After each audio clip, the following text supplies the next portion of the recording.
This episode, I'm joined by Cristina Chimisso, who is a professor of philosophy for Open University. She's the author of Hélène Metzger, historian and historiographer of the sciences, and Writing the History of the Mind, Philosophy and Science in France, 1900 to 1960s. In this episode, we talk about her book, Gaston Bachelard, Critic of Science and the Imagination, alongside discussions on French epistemology, rationalism, communication, and the philosophy of Gaston Bachelard, and more. I'd like to say a big thank you to all my paid patrons and subscribers for making all of this work possible, and if you would like to support Hermitix podcast, it's very much appreciated, and gain access to some exclusive content, then please find links in the description below. Enjoy. Cristina Chimisso, thanks very much for joining us on Hermitix podcast. Thank you for having me.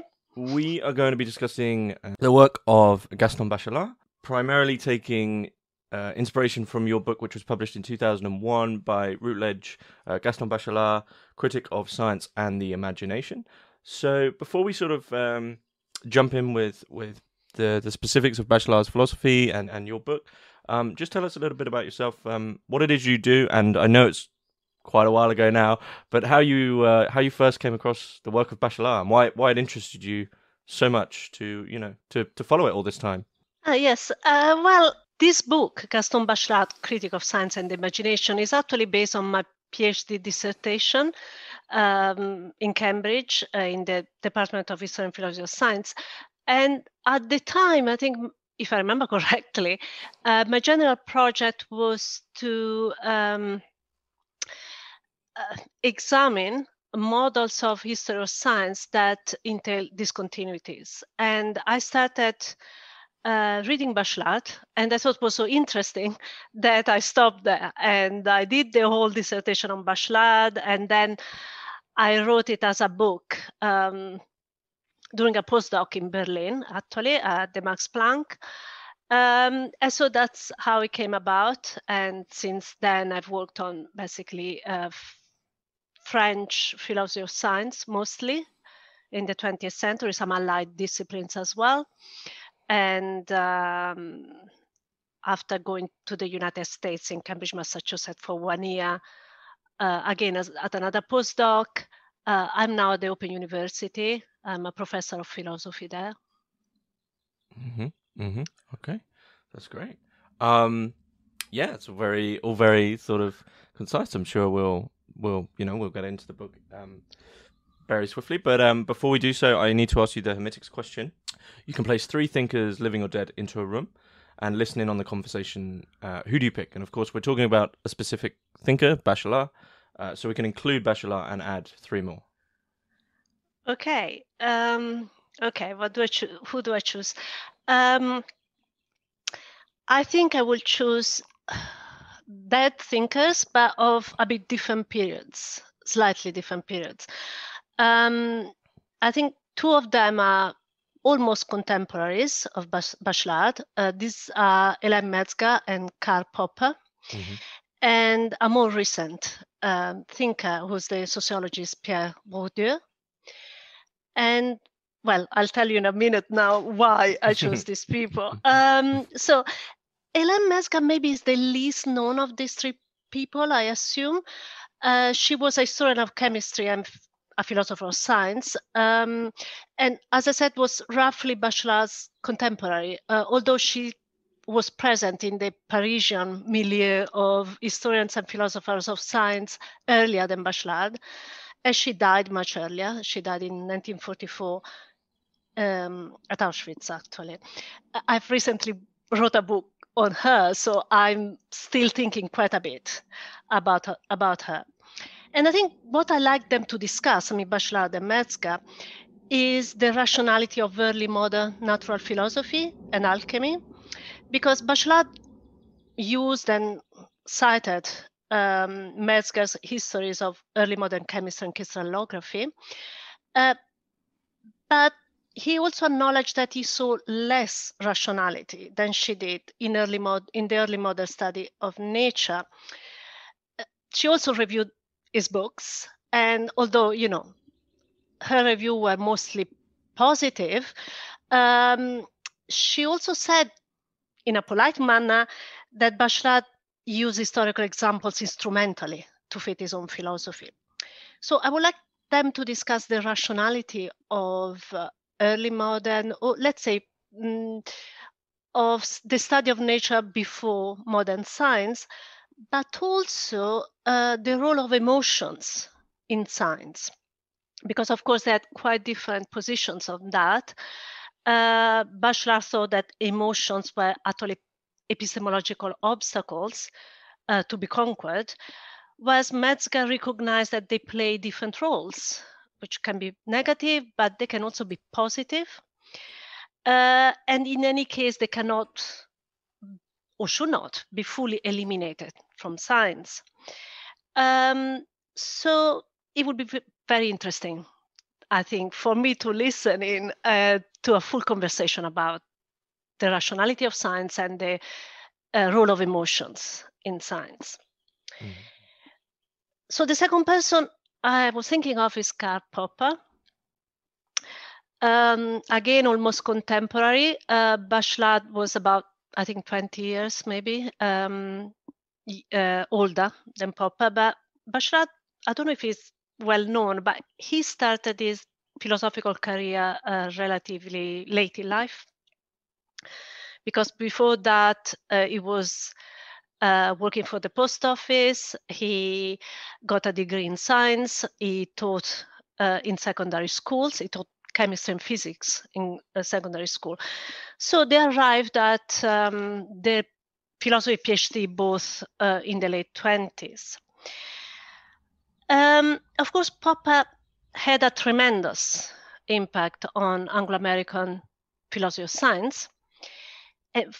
Bachelard shaped French philosophy of science. So it will be very interesting for me, at least, to see them discussing, because they're a bit at the beginning in a way. There is never a real beginning, but early key figures of these two traditions. My guess, maybe that Popper would have dismissed Bachelard's focus on the mind as psychologism. Bachelard would have regarded Popper's representation of science rather unrealistic and with very little to do with real science.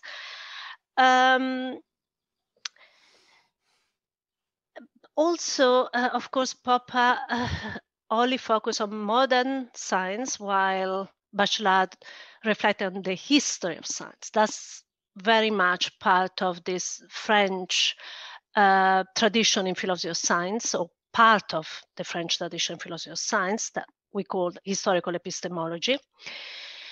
While Popper, of course, as I said, did not look at history of science, and this is very much the divide that still exists between English language and French language philosophy of science. Of course, Thomas Kuhn back in the 60s sort of advocated an interest in history of science, a reflection on history of science that could shape philosophy. He started the structure of scientific revolution by saying that history could produce a decisive transformation in the image of science. However, although I think the structure of scientific revolutions is probably the most famous book in philosophy of science, its impact wasn't very much on philosophy of science, was on other disciplines, on sociology and others. So Anglo-American philosophy of science went on ignoring history mostly. So that would be really interesting to see. Maybe, I don't know, maybe history would have been different if they really had a full discussion. So the last one, Pierre Bourdieu. Why did I think of him? I would like him to talk to Bachelard, but also to Metzger and Popper. Because, of course, Bourdieu has used Bachelard philosophy as the epistemological foundation of his sociology. Although maybe I shouldn't say foundation, because I don't think Bourdieu, or Bachelard for that matter, thought that you could really found a discipline. But Bachelard's epistemology is very present as a theory of his sociology, because he employed many of Bachelard's key concepts, like the epistemological break, or epistemological rupture, especially between primary experience and science. But also Bourdieu has got the idea of the sociological object as constructed, which comes from Bachelard's view that the scientific object is constructed. He also welcomed Bachelard's insistence on the importance of reflection, the constant revising and rectifying of previous knowledge that Bachelard expressed with the concept of polemical reason. So reason as dialogue, but also polemics with previous and current notion and ideas. So I think Bachelard would have been very pleased, of course, that somebody else used his philosophy for to shape sociology. But I will also wonder how he will judge Bourdieu's sociology, and if he will see it as a competitor or as a development of his philosophy. So I'm not quite sure, and that's why I would like them to talk more informed. So that would be my group of people. Okay. I think that I think that's a very interesting group. I mean, where one question I think that comes from that for me, which is probably quite a difficult question, but you mentioned with Popper that you can almost see Popper and Bachelard as these sort of key nodes of difference between the American and French epistemological traditions. Do you think there's a way to sort of define what it is that's key that differentiates them? Do you think it is that primarily that focus on history in French thought? Yes, history is very important because it really shapes what you think science is. If it's something that is once and for all in a certain way, or it can change in the future. But there are many other differences. For example, one I don't think I mentioned, that Popper presents the scientific method as one. Bachelard doesn't believe that. He believes that different sciences have different approaches and different methods, and that's all right. He even thought of different rationalities. Bachelard also didn't think that a philosopher could decide what's scientific and what's not scientific. I find this encounter will have been particularly intriguing because in very different ways, I think they both had this problem of demarcation. Popper talks about, of course, the demarcation between science and non-science a lot. But also Bachelard, he doesn't use the term, but he constantly tells you what is not science, right? Mm-hmm. They say so. And it's interesting though they do it in very different ways. And I think in a way, maybe is the criteria are looser in Bachelard in a way that mainly based on rationality or how rational your enterprise is. But Bachelard's, of course, view of science is more open in a way. He will accept that science in the future may look quite different from what it looks now. So it's not for a philosopher to say, this is science, but it's for science to show what it is. If it makes sense. Mm-hmm. So do you think between these four people that might potentially be a common route that they would gravitate towards, which is that, this question of methodology, of what science is, how it is we figure things out? Yes, I think if I were like an interviewer, as you are now, and I had these three people, I would probably start from that because I think it's like a central point, but they take quite different directions. Because Popper, for example, want to offer an image of, very general, but of what is a scientific method, trial and errors. And commitment to try to falsify what we accept, or the hypothesis, I should say, the hypothesis we have. That would have been quite strange for the other in the room. Of course, Bourdieu at that point would have had probably a very sophisticated answer, because of course, with hindsight, he will know how to counteract what Popper would say.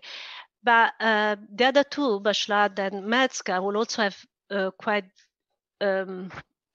interesting takes with something in common between them. As I said, the focus on history and the acceptance that the science have operate and they will operate in the future in different ways. And but I think Metzger, more than anybody else in the room, will have a very realistic way of, because she was mainly a historian. So very realistic way, I think, of how our practices change and varies, and they're not perfect. And she had, a lot of, she wrote quite a bit, at least implicitly about, for example, how often theory and experiment don't match, and about what we call nowadays tacit knowledge. So it would have been a much richer view than Popper. So I think, yes, there are different ways of what counts as rational knowledge about scientific knowledge, and how disciplines are formed. But I think they could have had enough common ground, though, to have a proper discussion. Okay. I think many of those figures will probably likely come back in our conversation, especially that notion of history and science will definitely come back in. But I think jumping into Bachelard himself and his work, you've sort of done so already with these figures. But where can we situate Bachelard historically and philosophically? Okay. Well, historically, I think, well, we know the dates. I mean, he was born in, I was actually with dates always make mistakes, but I think it's 1884, 1962, something like that. But as I said, he arrived a bit late to philosophy. Also, actually, much has been said, maybe too much, about his, I would say, unconventional background, because in France, you have to go to a very prestigious lycée, and then a grande école, and then you have, sort of the route as a bit like he had to go to Oxbridge or something like that. But he didn't do that, so he was often presented that way. But of course, though, he studied at the Sorbonne, and he studied as Key, another forgotten figure that you might want to interview somebody about, is Léon Branchevig, who was a very important philosopher at the time. Actually, just occurred to me is Pierre Bourdieu, whom I just mentioned, that he said that even in the 1970s, people who could have a full career, a good career in philosophy in France, had been normally the students of either Breuer, another philosopher, or Branchevig. And Bachelard was one of his students. And a lot of his idea one can find in Bachelard, in fact, who then, of course, there is a lot of original thought in Bachelard, but some fundamental ideas about history, about discontinuous history, that history can have breaks, I think we find in Branchevig. But I think, of course, importantly, he was the chair of History and Philosophy of Science at the Sorbonne. He was the director of the Institute for History of Science at the Sorbonne. So he was really a major philosopher, and he has really dominated philosophy of science. His book went quite early, even in what here would be, in the UK, would be A-level syllabi. And so he has really shaped philosophy of science. And now generally we find Bachelard as, I don't know, in the first chapters of books on Foucault. Or I think Gattin, that's one example. Or I mean, I say in the English-speaking world, of course. In France, it's very, very different. But we always find Bachelard as before somebody else. But of course, he was himself taking from his milieu, and it was a very exciting. The interwar period, I mean, a very exciting moment for philosophy in France and elsewhere, because of course was a moment where there were all these, what now we regard as completely separate disciplines, like exactly sociology, that maybe the oldest of this, but history of science and psychology. They were all let's say, try to get away in a way from philosophy, because most of them were philosophers, people who started these new disciplines. But they talked to each other all the time. And also I should mention ethnology, very important for Bachelard, because of course the issue of ethnology started by a historian of philosophy, in fact, Lucien Lévy-Bruhl. And so they discuss all the time, they take each other's ideas. And so it's a very rich environment, and I think very exciting environment. And we're very lucky because they recorded a lot of the discussion. When I say recorded, written work, minutes. So it's really still full of ideas, I think, to be tapped into yet. So obviously Bachelard has, the highest popularity in France, and he has this sort of notion of being, as we say, a footnote to Foucault and maybe a footnote to Canguilhem in the English-speaking world. Yeah. Do you happen to know if he's gained popularity in other, in other realms, in other countries? Well, I think there is a very split legacy. So for Francophone philosophers, as I said a minute ago, is a dominant figure. And actually, for some of them, they get slightly impatient because it's been a bit too much, they think, too much dominance. And sometimes some of my colleagues in France, they think he has also obscured some other important philosophers like Meyerson or others who he didn't like that much. So that's for French speakers is very dominant. In the English-speaking world, the reception has been quite mixed. French philosophy of science in English, I don't think there was a space for Bachelard, at least not until now, and because it's quite different from mainstream Anglo-American philosophy of science. I mentioned history. He focused very much on the mind, how we think. Even the style in which he writes.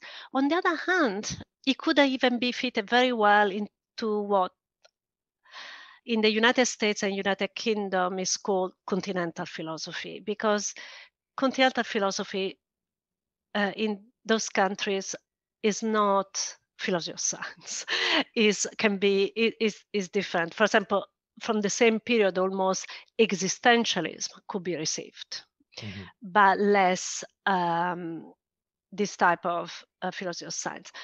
It's a bit different from Bachelard's books on the imagination, because of course he wrote many books on philosophy of science, but also many books on studies of the imagination. Those had more currency. Also, they were translated earlier. Many of Bachelard's books are still untranslated into English. I mean, of course, they're translated in many other languages.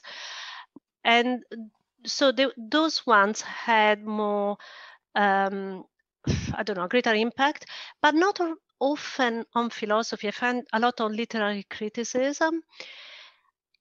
In the UK in particular, when I mentioned Bachelard, not everybody, but several people seems to be familiar with the poetics of space, both in philosophy, also in architecture, I think.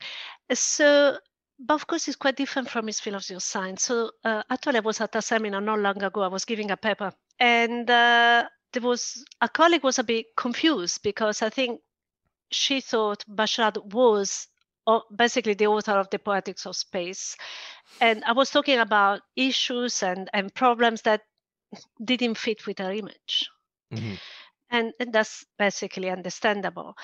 I think in all, maybe Latin countries, I think he's much better known. So I think in Italy or Spain, and I think, but I just say it, I'm not quite sure about myself. Maybe in Arab-speaking countries with some French influence, it might be better known.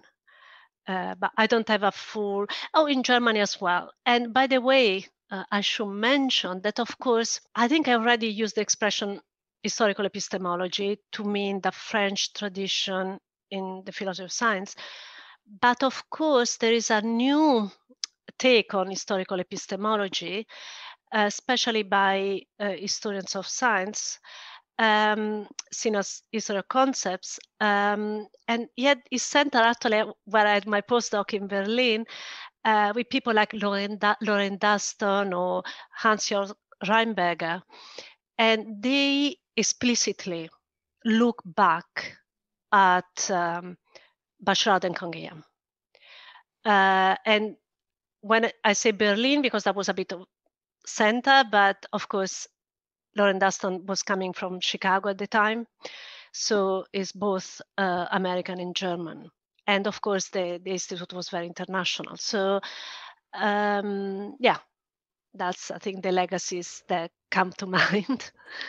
Okay. So he's sort of his legacy is widespread, but almost in a Bachelardian fashion, it's demarcated differently in each place, and people have their own focuses. I mean, it's sort of ironic that you mentioned the Poetics of Space, because that is where that was the first Bachelard I read, and I think if you know that sort of notion of canonization, because I believe it is a Penguin. You know, it's a sort of very formal Penguin edition. You could get the completely sort of almost incorrect or unbalanced impression of what Bachelard's full philosophy is about. And I mean, I know this is obviously something that that your book sort of focuses on is the sort of frustration at the emphasis on his philosophy of imagination over, at least in the English-speaking world, over his philosophy of epistemology of science.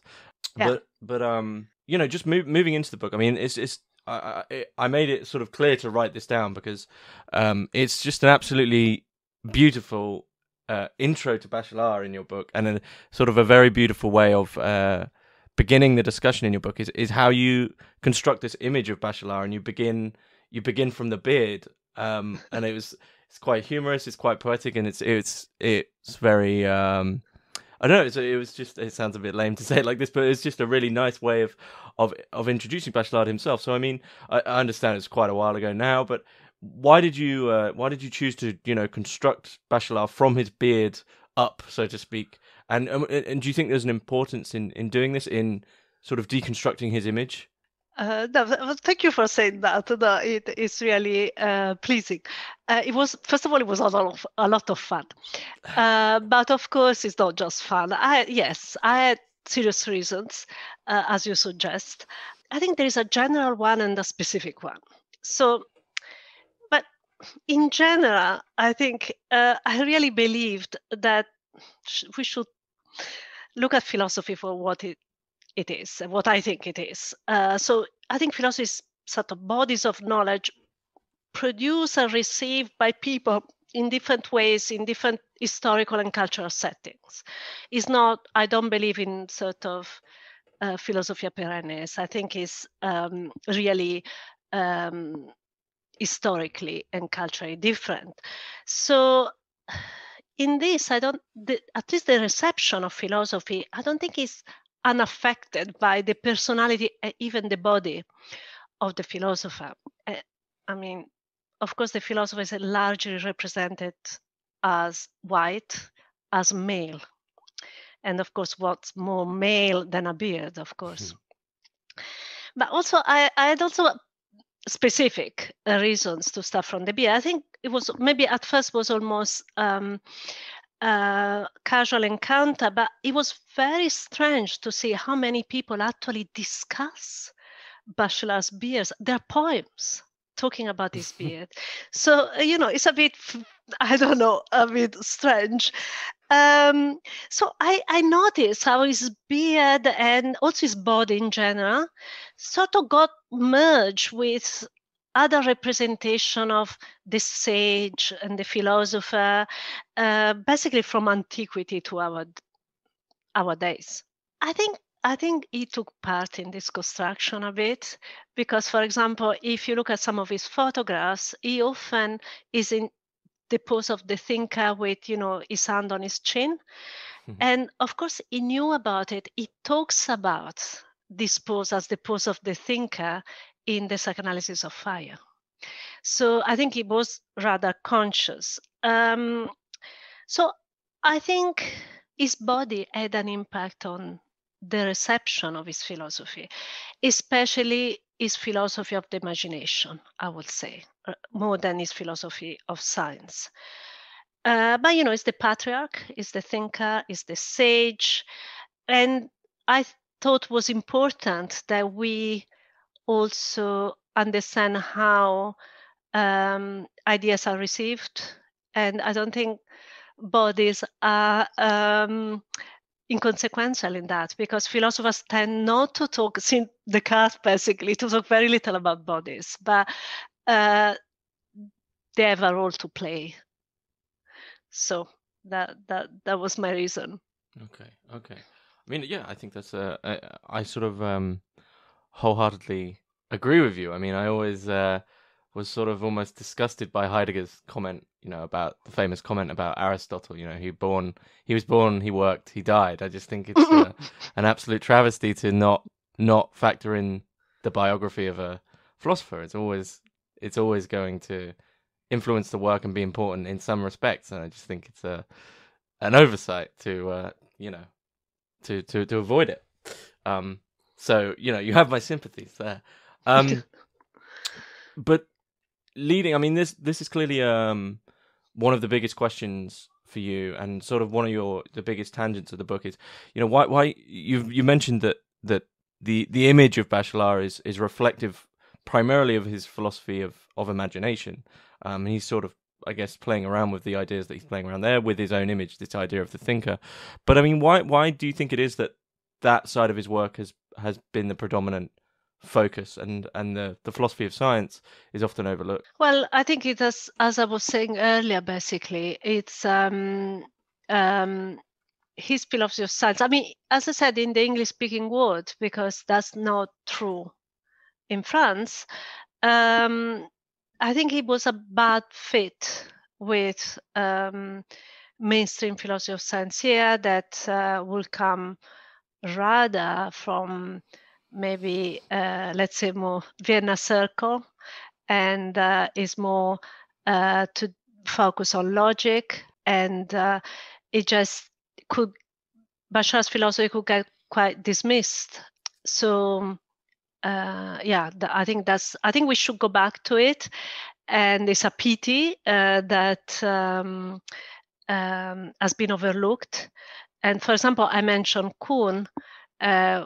If you go back to the introduction of the Structure of Scientific Revolutions, it does not mention Bachelard, but it mentions, for example, he mentioned Hélène Metzger, the woman I want to have with him in the room. Mm-hmm. And he said that he learned there what he meant to think scientifically in a period in which scientific norms were so different, or something like that. I'm not quite sure. But what I mean, the focus on history, understanding that people in different periods can actually think in a way that at least surprises us. I don't want to get into incommensurability or stuff like that, but this is very present in Bachelard and French philosophy of science. But the philosophy and the imagination books are a lot. I think maybe they're also a lot more fun. I have to be honest; they're not more fun for me. I definitely prefer philosophy of science, but that's, I think, my personal preference. I like rationality. But, I don't know how many you have read of the philosophy of the imagination. They're full of reference to poetry, to myths, to wonderful images. They give you a lot of ideas, and they evoke and a lot of situation. And I think it's also easier for the reader to engage with them, because they talk about a situation and images, and that maybe a lot of us have experienced, or at least we can relate to this. I think he believed, because we all a bit that part of us is sort of not historical. Our imagination doesn't really change. I believe because we all have read, I mean, in the West, of course, we have read those books he refers to. So a lot of us, of educated people, have been educated on the books he refers to. So we're not, it's not strange, a lot of the things he says. And of course, he does it very originally and very, in a very rich way. Sometimes it's even difficult, I think, to keep count of how many citation, how many references, how many hints even you find those books. So I can see that they're very appealing. And actually, when I always distinguish between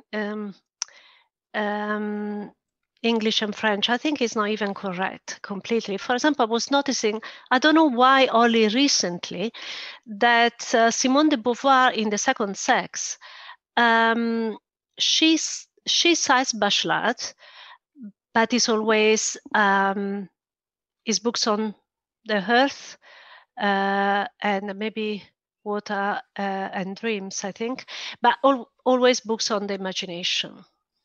And I think it can be maybe more interesting for an existentialist, I assume. Also, the link with psychoanalysis is very interesting, although of course he used psychoanalysis in both sets of books. So maybe, but mine are guesses because I haven't done a systematic study of Bachelard's reception. I think there are books, if you're really curious, there are, I now have a vague memory. I saw this book ages ago, and there might be others that really trace Bachelard's reception in many countries. And maybe there is a lot more to be looked at there. Mm-hmm. Mm-hmm. I mean, this relationship's very interesting though, because in as you mentioned, in these works on the imagination, he's drawing in myths, he's drawing in stories, he's drawing in, to a degree, sort of emotions that are related to these things, and yet his philosophy of science, as you've mentioned, there is this one of his key concepts, this epistemological rupture, this gap between common sense and scientific knowledge, which sort of draws in this idea of, as you've said earlier, the emotions have an effect on the knowledge that we eventually derive from our methodology, from our workings out.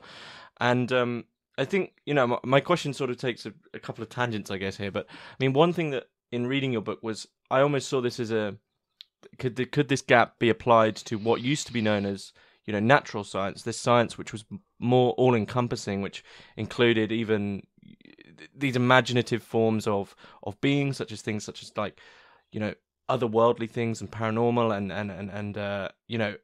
imaginative investigations into the world, and a split between that and contemporary science and science as it's now methodically sort of understood. Do you think that rupture would work in that sense? Yes. Yeah, I think for Bachelard, for sure. Because remember, he always, as you just said, he thinks there is an epistemological rupture or epistemological break between, as you said, common sense on the one hand. So common sense, opinion, imagination. I mean, they're all in one group for Bachelard. And on the other hand, there is rationality. And that's separated. But of course, it's also epistemological break is also in history. So he thinks that before the beginning of the 19th century or end of the 18th century, there was no science at all. So there's been an epistemological break basically there as well, when science started to be properly rational. And, it's much later than most people will set the beginning of history of science. And also science itself actually operates breaks, like the theory of relativity. So there is this continuous breaking, which is breaking with our remaining no-rational notions, remaining emotions and imagination and so on and so forth. In terms of, for example, paranormal and, well, I wonder that's for Bachelard, I think there will be basically reverie.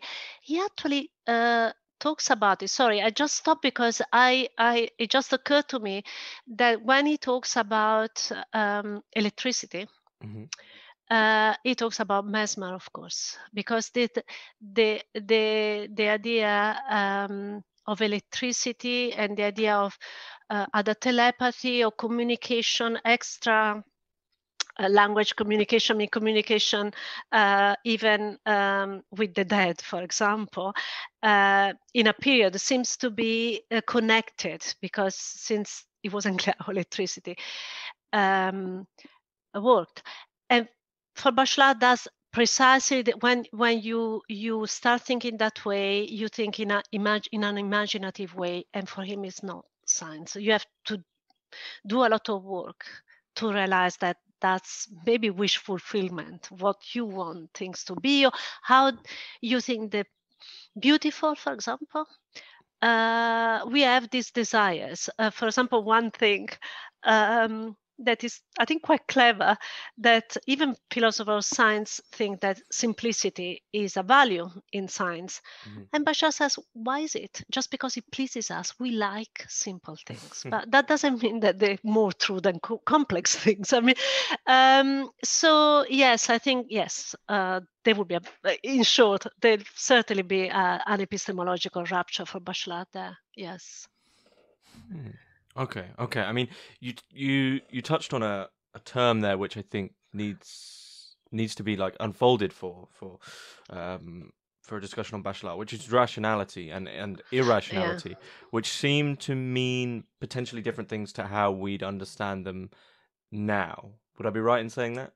I'm curious to if I can press you a little bit. Why do you have? Sorry, I don't want to now flip over. Why do you think rationality in Bachelard is a bit different? I have a guess, but why do you have this impression? Or I think maybe it would actually help the discussion, because I think the idea of rationality now already has implicit, as I would see it, especially in the West, I think, already has implicit biases with respect to belief systems and modes of understanding. So already in being rational, I think there's associations with perhaps even secularization and sort of atomization in terms of everything down to the atomic level, and it can be like everything can be reduced communicatively down to we can just understand it, let's say chemically or atomically. And I think rationalization gravitates now towards these two things, and perhaps in doing that, it's contemporary rationalization. If we were to use Bachelard's sort of philosophy, has sort of marketed itself its own language, which it doesn't. It's very reluctant to leave. I think contemporary science. I'm emphasize here in the West, specifically Anglophone. I think. It's reluctant to leave the form of rationalization it's given itself because it's comfortable with that language. Okay, that's there is a lot to be said about that. It's really a lot. Okay, so Actually, also, it is true that rational is also used in very particular ways nowadays, and some of them come actually from economics. Some behaviors are more rational than others. Yeah, you are right. It's not what Bachelard talks about. Bachelard talks about rational in the sense that it comes from reason. He really thinks the mind has got different faculties, different component. There is reason, and I can tell in a minute how you think, how he thinks reason is and how he operates, and there is the rest, and there is we can even say affectivity, and these two parts are both important. The only thing he thinks they have to be used in different contexts, in different settings, and for different things. So there is reason, and reason, what is rational comes from reason, and there is the imagination, and which is how we do poetry, how we learn to be in solitude, how we enrich ourselves, how we being creative. And there is a reason that is exactly science, and there is being together, and that's social, etc. Okay, you mentioned secularism.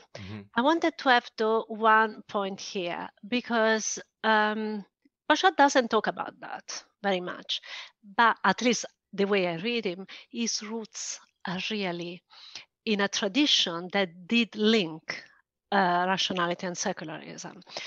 I don't want now to do a sort of history of ideas, but just very very close to him.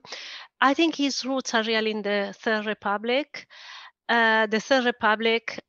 in France, and the Third Republic had an ethos, and part of the ethos was scientific values and secularism. And I mentioned at the beginning Léon Branchevig, his teacher, and he, for example, regarded secularism as one of the norms of progress. The more secular, the more advanced rationally knowledge is. So yes, there is something there, but when you say everything has to be reduced to a certain norm of rationality, because so far what I said, Bashar may look quite oppressive, and maybe is, but we mustn't forget that reason doesn't have to work always in the same way, not even at the same time. He, for example, he has got a wonderful concept as regional rationalism. So different areas of research can use our reason a different way, and it might even not be fully compatible with other areas of research, even within science, even within the same science, even within physics. For example, he thought there was nothing wrong at the time. There was the debate about a particle being subatomic entity be a particle or a wave or whatever. He thought that was not really a big problem, for example. And he thinks, we just what makes things what works, basically. And also, as I said at the beginning, he was also open to change. So there couldn't be a model fits all at all. There couldn't be a method. There couldn't be a real philosophical recipe for what being rational, being rational means.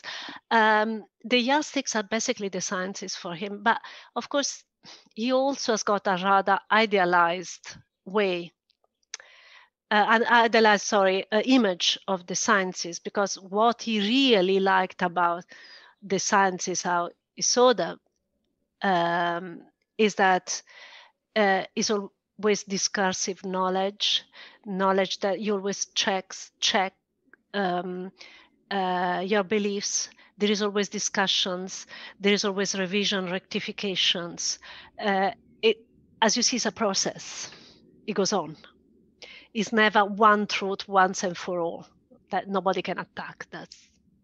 I don't know if I answer your question. No, definitely. I mean, the question I was going to ask is, is it for Bachelard sort of almost dangerous in terms of, or not, perhaps not dangerous, but a bit, you're treading into murky waters when you begin to conflate different scientific contexts with each other and try, assimilate everything into a universal sort of scientific language. But you have answered that with this regional rationalism idea, which, I mean, for me, I one of the reasons I first was interested in Bachelard is because I was interested in Michel Serres, who also has this notion of, different levels of communication, and you can't conflate them because you're speaking about different things, which now seems he must have at some point been directly influenced by Bachelard on this.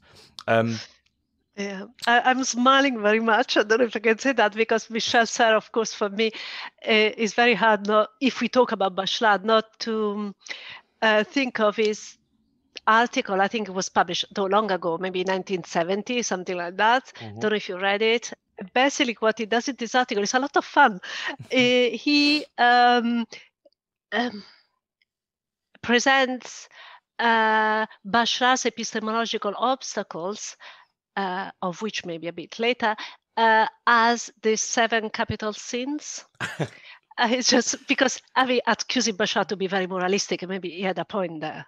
For example, Bachelard thinks that a realist, if you really think that the electron exists as a thing, is actually a miser, because a miser who want to possess small and precious things, and what's smaller and more precious than an electron. So, yeah, I think that article, I don't know if it's true, there was a bit of gossip, did a bit of disservice to Michel Serres' students, because to attack Bachelard wasn't very wise at the time. But I mean, that's what Michel Serres does. He's I don't know. I don't know if he attacks people, but he certainly prods them and makes it fall apart. I mean, that idea is extremely interesting, though. That idea of sort of a possession of knowledge, in the sense that it's becomes removed and you can almost control it in a way. Is do you sort of sympathize with the idea that Bachelard is emphatically moral? Yes, I do. I mean, it depends where you see the line between being moral and being moralistic, and it's a difficult thing to say which one Bachelard is. But I think it's undeniable that he has got a very ethical way of presenting science. When he tells us that science is objective knowledge, or objective knowledge in general. It doesn't have to be a health science. Objective knowledge means, or it cannot be achieved only when we overcome our selfish point of view, our self-centered point of view, our selfish desires. And only when we overcome, when he used terminology like only when we purify our mind, then we can achieve objective knowledge. And, he has got also an explicitly pedagogical aim. So much so that actually in pedagogy he had quite a reception. So yes, I think it's in the book was one of my main theses that he has got ethical and pedagogical aims, and he thinks science will help us, to put it brutally, to be better people. And he has got a whole idea of how we should live. And there is a lot of,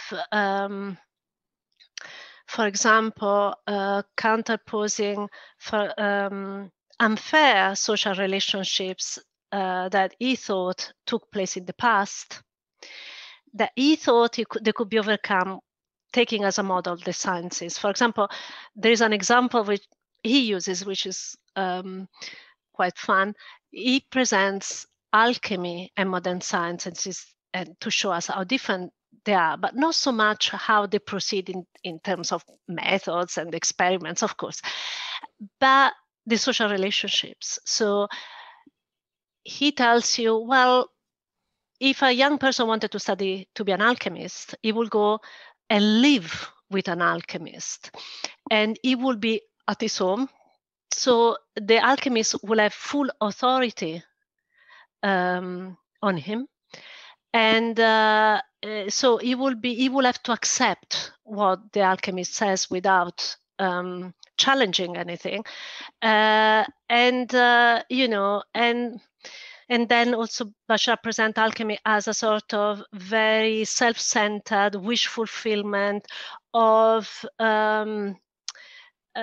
sometimes also of greedy attitude, and but more than anything else about, for example, guided by sexual drives even, and just very self-serving. And he contrasts this with modern science, or what he thinks an idealized science should be. And he tells you, look, science is done in a public building where basically nobody owns the place. And if you study science, first of all, you will go home at the end of the day, but then also you have to learn how to prove or disprove what you are taught. This is not, by the way, always completely true what he says, but because of course, even in science or anything, we also accept a lot of knowledge and authority. But he thought that there is more possibility to challenge, for example, what you taught. Is not an initiation to become a scientist, it's just learning to do things. And he thought that was a better way of relating to one another. Now, of course, it could be criticized because social relationships in science are not as good as he presented most of the time. But I guess he had an idea also of a future, maybe. I mean, this self-centeredness is this is I don't know. I find this sort of fascinating in this. What needs to be removed before we can truly attend to what Bachelard would understand as objective knowledge, and I believe this is sort of something you're working with at the moment. You mentioned this idea of Bachelard as seeing the intuitive process and intuition with regards to knowledge as basically potentially erroneous. You know, you're, as you've mentioned before, you're entering into a wish fulfillment. So, you know, did Bachelard sort of ever mention how it is one was meant to get away from, you know, intuition and you know, this emotional attachment with the knowledge you're trying to find? Yes, he says not in the sense of you know, giving you a self-help guide or something like that, or you know, norms or how to conduct yourself, but basically is about as I mentioned, discursive knowledge and social knowledge. So intuition, of course, you can have on your own, right? You have an intuition. It's immediate. There is no mediation. It's, as Henri Bergson would say, is a vision. You can have a vision of truth, right? Or something that is true.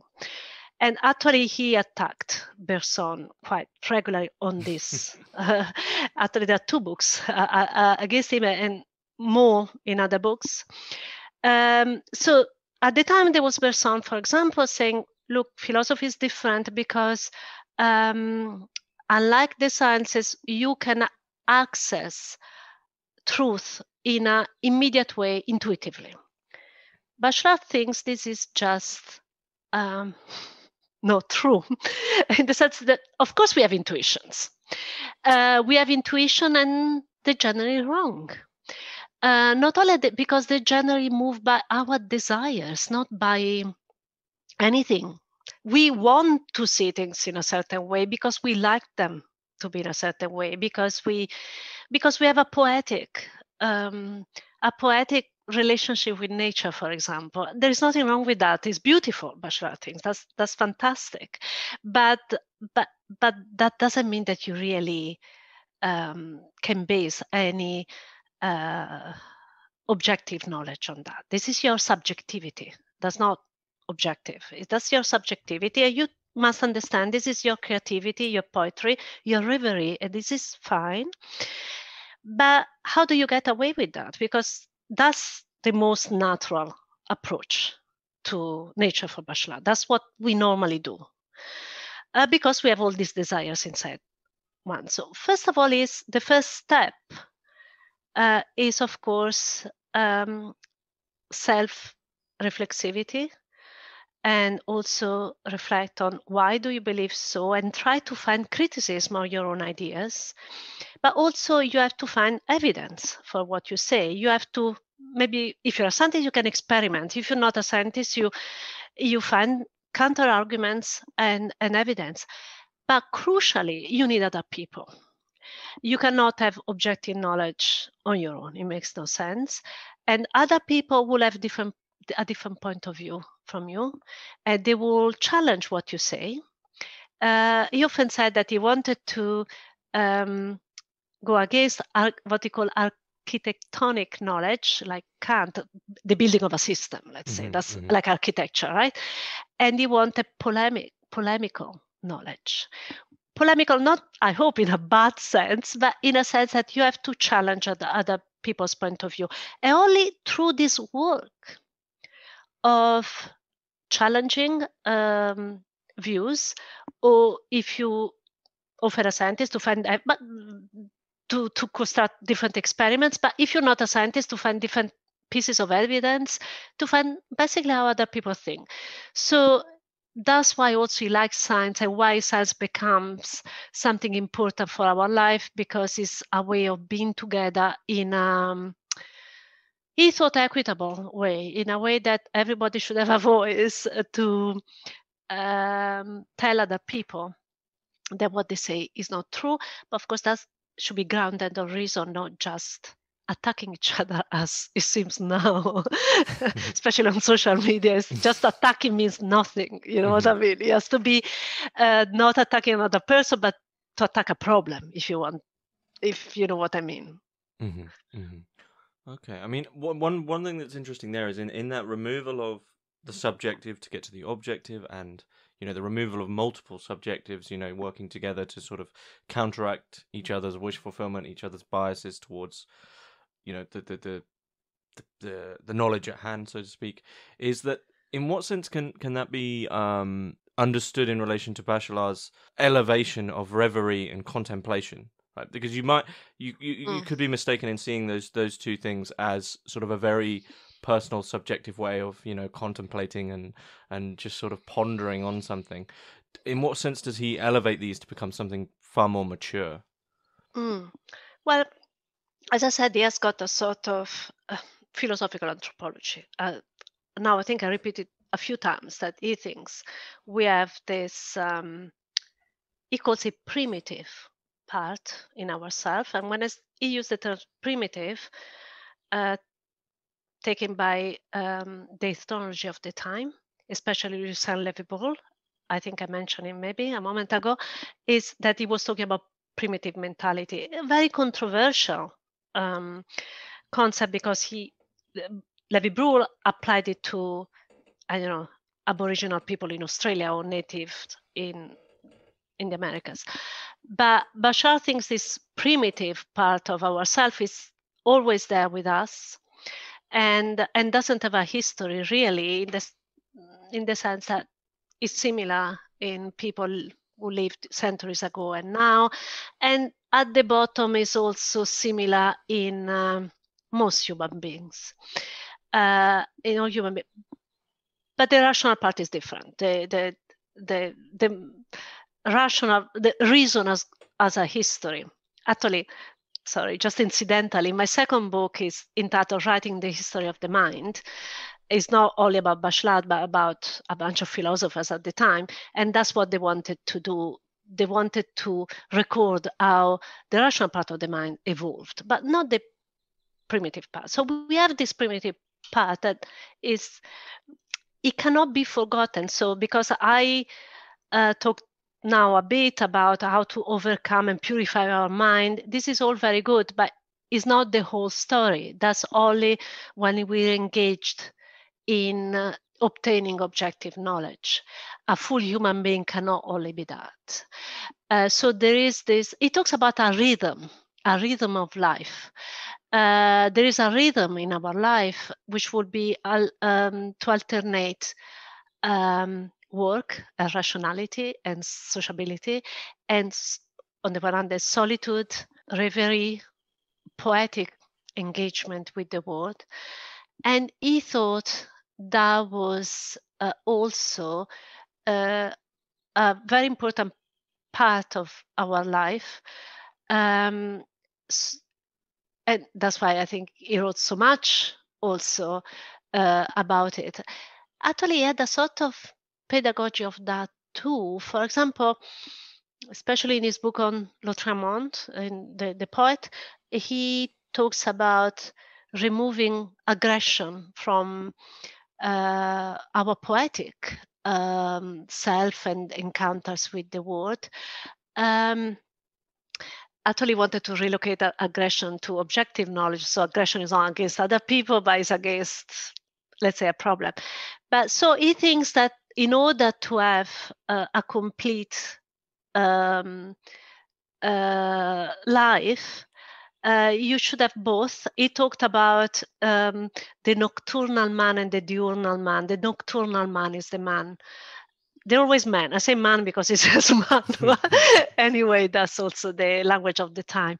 There is this moment that we must have, and for some people it was very important. It was called the teacher of happiness, and so that's a sort of complete human being has to have this both engagement with what's around us and what's inside us.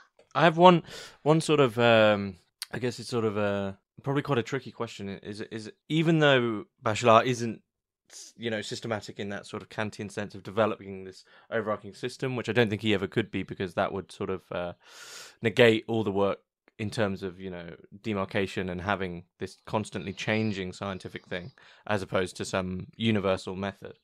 But in what sense is he sort of aware that in developing his ways of doing things, of, you know, this striving towards an objective knowledge which removes all the subjective, you know, wish fulfillment, etc. In what way does he ever seek to avoid sort of creating his own sense of what is normal for science? You know, the danger of his own means and methods of obtaining, you know, truly reasoned knowledge. How does he sort of avoid that becoming its own scientific sort of normality? Yeah, that's a tricky question. I'm not quite sure if he really avoids it completely, because he, I mean, as you said, yes, he doesn't have a recipe for how science should be, science telling us, for example, but it does have, as I just said a moment ago, quite clear ideas about how we should proceed about achieving objective knowledge, and also about how we should be poetic and how we should be dreamers. So he really has got some let's say indication.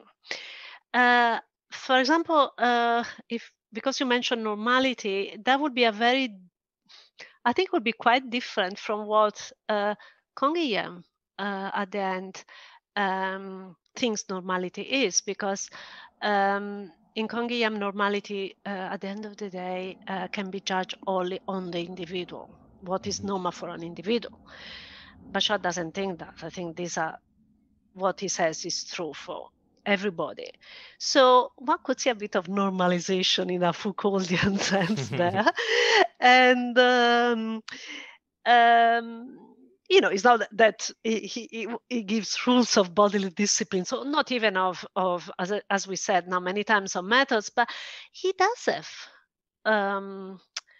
a sort of idea of what our way of life should be, alternating, for example, between rational and public time, about imaginative and about between rational and public time and imaginative and private time on the other hand, and also all this work of, as it all said, rectification of our mind, the purification of our mind, which, as I said, is not 100%. It's only for that part of us. It's not in the evening. It's not for the nocturnal man. But still, this is present in him, and of course, it's also a legacy of the Enlightenment in many ways. This fact of becoming more rational. So yeah, I don't know. I leave it open because I think it could be said there is a sort of normalization. Although, as I said, things are open-ended for Bachelard. History can change course. Mm-hmm. Mm-hmm. Do you think that those two, the private and the public, do you think for Bachelard they could ever influence one another, or is that sort of a grave error for him? Well, I think it's all in a dialectical sense, in the sense that since objective knowledge advances by overcoming epistemological obstacles, and epistemological obstacles, the obstacles, as it says, the obstacle put there by our imagination, we always have this tendency for him to have this poetic, imaginative approach. And science advances by virtue of fighting this. So in a way, objective knowledge to advance needs these obstacles, one could argue, because it's precisely in this effort of overcoming these obstacles that we find other ways. Also, not only obstacles, also previous notions and previous ideas, and that's always a sort of dialogue and polemics, and that's how things proceeds. But I think it's only in that way. I don't think in Bachelard we can find that he really thinks that the imagination can feed objective knowledge. That he will have denied. Okay. Is there anything you'd like to add to our discussion so far that you think we've sort of has been critically overlooked in terms of Bachelard? In terms of Bachelard, I don't know. His philosophy is very rich, and there are so many ideas that one could pick up. It's very hard now to pick one, but I think it's there are so many different things. For example, when he starts talking about why the sciences can teach us, can teach philosophy, it sounds very crude, and it seems, but it's not. That's the point. And some people might even think it's like reducing philosophy to the sciences or adopting the scientific method. But in fact, it's much more intriguing. He doesn't think there is a scientific method. That's out of the question anyway. But of course, there is this general lesson that I mentioned earlier about discursive knowledge and social engagement. That's the most important lesson. But there are so many others. That's just what it comes to mind now. For example, there is a book, it's not translated, about chemistry. A lot of his books are actually about chemistry. That's also quite French, quite interesting. They focus on chemistry rather than physics at the time. No, when I say rather than, he also talks about physics, but rather than only physics, as has been, for example, in some philosophy of science in English in the interwar period. And if, for example, this got this discussion of how chemistry teaches us that analysis is not enough to understand a problem, because if you analyze substances and you split into the component, it doesn't mean that you really understand the whole, because of course the elements that make up a substance can have properties that they are completely different from the substance as a whole, even opposite. So and it says chemistry makes us understand that analysis is only a stage, but then we have to have of our research, but we have to have synthesis, and we have to understand also things in the complexity, but also as unit. And I think, okay, that's just one small example, but there are so many ideas that one can take from Bachelard. It doesn't mean to accept everything. As I said, there are maybe many aspects that we might find excessive, or a view of science that could be idealized in some way.